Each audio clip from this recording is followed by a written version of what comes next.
3 सिलसिलेवार धमाके और 1000 सवाल।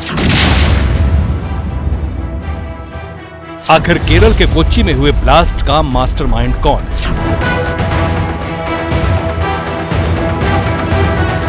क्या सरेंडर करने वाला डोमिनिक मार्टिन ही असली गुनहगार है या वो सिर्फ मोहरा भर है? अगर डोमिनिक मार्टिन मोहरा है तो फिर इस सीरियल ब्लास्ट के पीछे क्या कोई आतंकी संगठन है?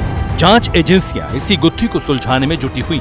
सूत्रों के मुताबिक एजेंसियों को मार्टिन पर उसके विरोधाभासी बयानों की वजह से शक हो रहा है। जांच एजेंसियां अब डोमिनिक मार्टिन के फोन कॉल्स की डिटेल खंगाल रही हैं ताकि ये पता लगाया जा सके कि ब्लास्ट से पहले डोमिनिक मार्टिन किन लोगों के संपर्क में था।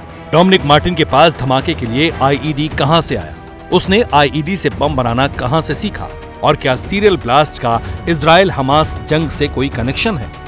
यानी डोमिनिक मार्टिन का किरदार कई रहस्यों से घिरा हुआ है। आपको बता दें कि केरल के कोच्चि में यहोवा विटनेस ईसाई समुदाय के कन्वेंशन सेंटर में हुए धमाके के बाद सोशल मीडिया पर एक वीडियो वायरल हुआ जिसमें एक शख्स ने खुद को डोमिनिक मार्टिन बताते हुए दावा किया कि ब्लास्ट उसने ही किया है। आप लोग से एक बातचीत करना चाहता हूँ। अभी केरला में एक बम स्फोटन हुआ। थोड़ा आदमी को थोड़ा मार गया होगा, थोड़ा चोट लेगा। एक किया, मैं किया। डोमिनिक मार्टिन नाम के फेसबुक अकाउंट से ये वीडियो अपलोड किया गया और सरेंडर करने वाले शख्स का नाम भी डोमिनिक मार्टिन है। अब ये दोनों शख्स एक हैं या नहीं, इसकी पुष्टि नहीं हुई है। लेकिन जो डोमिनिक मार्टिन पुलिस कस्टडी में है उसके बारे में जानकारी मिली है कि वो करीब 15 साल दुबई में रह चुका है। वो 2 महीने पहले ही यूएई से भारत लौटा। भारत लौटकर वो इंग्लिश के ट्यूशन पढ़ा रहा था। मार्टिन दुबई में इलेक्ट्रिक मैन के तौर पर काम करता था। डोमिनिक को इलेक्ट्रिक सर्किट बनाने की पूरी जानकारी थी।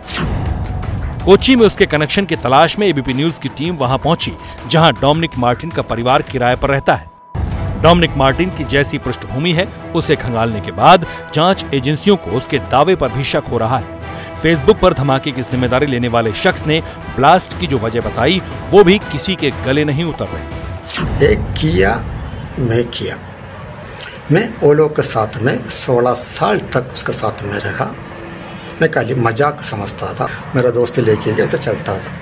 लेकिन 4-5 साल पहले मुझे दिमाग में आ गया ये बहुत खतरनाक है, उसका पढ़ाई बड़ा गलत है, उसके साथ नहीं रहना चाहिए। एजेंसियों को लग रहा है कि डोमिनिक मार्टिन किसी का मोहरा हो सकता है, इसलिए ये पता लगाया जा रहा है कि मार्टिन यूएई में किस किस के संपर्क में था और क्या इजराइल गाजा जंग से इस धमाके का कोई नाता है या नहीं। जांच एजेंसियां इस सीरियल ब्लास्ट की टाइमिंग का कनेक्शन जोड़ रही हैं। जैसे शुक्रवार 27 अक्टूबर को केरल के मलप्पुरम में जमाते इस्लामी की यूथ विंग की फिलिस्तीन के समर्थन में रैली। मलप्पुरम में रैली में हमास के पूर्व चीफ खालिद मशाल का वर्चुअल संबोधन। शनिवार 28 अक्टूबर को कोच्चि के कन्वेंशन सेंटर में इजराइल के समर्थन में प्रस्ताव पास। रविवार 29 अक्टूबर को कन्वेंशन सेंटर में बम धमाका। सर आप वहाँ थे, आई विटनेस हैं, हुआ क्या था? अगर उस पल को, उस मोमेंट को अगर आप ब्रीफ करें तो कि what happened at that time? उसी टाइम प्रार्थना था, गाना का बाद प्रार्थना, उसने सब काटा था। एकदम साउंड उधर आया, आग भी आ गया। 3 ब्लास्ट वाली जगह से जांच एजेंसियां सुराग ढूंढने में जुटी हैं, जिसमें शामिल है केरल पुलिस, एनआईए और एनएसजी। डॉग स्क्वाड से भी जांच कराई जा रही है। विस्फोटक के नमूनों की फॉरेंसिक जांच हो रही है। एजेंसियों ने कन्वेंशन सेंटर के आसपास के 70 से ज्यादा सीसीटीवी कैमरे खंगाले हैं, जिसमें एक नीली बलेनो कार जांच के दायरे में है, जो कि धमाके के चंद सेकंड पहले ही कन्वेंशन सेंटर की पार्किंग के अंदर गई। शक है कि धमाका करने वाले नीली बलेनो कार से ही फरार हुए। सूत्रों के मुताबिक उस कार के नंबर प्लेट पर गलत नंबर लिखा हुआ था, इसलिए जांच एजेंसियों को इस नीली बलेनो कार पर शक है। कोच्चि धमाके के बाद केरल की सरकार बीजेपी के निशाने पर है। बीजेपी अध्यक्ष जेपी नड्डा ने आरोप लगाया कि कट्टरपंथी ताकतों को लेकर केरल सरकार का रुख काफी नरम है। Pinarayi Vijayan government is soft towards the radical forces. I said that they are soft. They are trying to cover.